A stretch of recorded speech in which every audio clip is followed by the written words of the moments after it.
Naposledy sme sa stretli pri točení tohto videa v novembri, odtedy sa strašne veľa vecí zmenilo, ja by som to dneska skúsil trošku zhrnúť.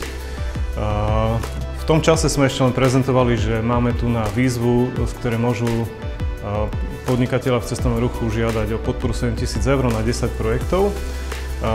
Prichádzali mnohé otázky, čo robiť, ako robiť, mnohí si nevedeli vôbec predstaviť, že čo. Následne sme spustili trojdňový vzdelávací seminár, kde sa spoznali realizátori so svojimi žiadateľmi a vznikli tam veľmi pekné partnerstvá.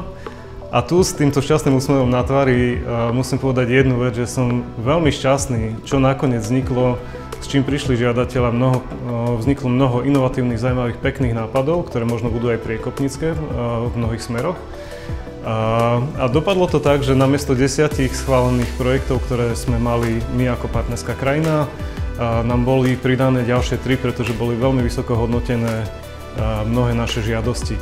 Takže týmto chcem zdať svoju úctu žiadateľom, že ste urobili fantastickú robotu. Teraz nás čaká realizácia, veľmi sa na to teším a hlavne sa teším na výsledky tejto realizácie.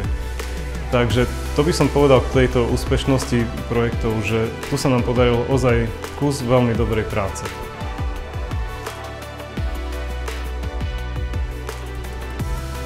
Žiadatelia prišli s ozaj skvelými nápadmi, od inovatívneho zberu dát o ich užívateľoch až po nadviazanie predaja služieb na konkrétne dáta, ktoré tieto služby umožňujú alebo neumožňujú a týmto odbremenia poskytovateľov služby od zbytočných telefonátov, procesov a tak ďalej.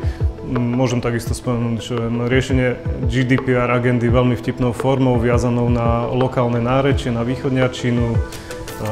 Môžem spomenúť krásne hotelové riešenia rezervácií, virtualizáciu izieb. Takže koho som tu nespomenul, nech mi odpustí.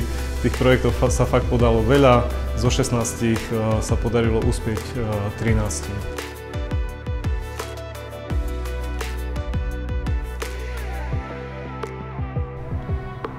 Na záver chcem veľmi vyzdvihnúť prácu Visit Košice.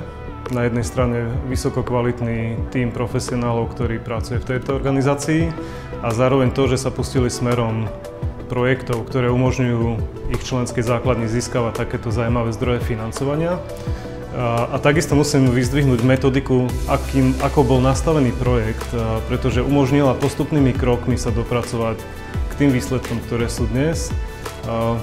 Bola dobre identifikovaná cieľová skupina, bola zvolená vhodná školiaca metodika, boli vybraní veľmi vhodní lektori a realizátori, čiže to všetko boli prvky, ktoré umožnili dnešný úspech. Takže verím, že to sa snúbi aj v perfektnej realizácii a na konci budeme mať pilotné projekty, ktoré budú slúžiť cestovnému ruchu ako dobrý príklad.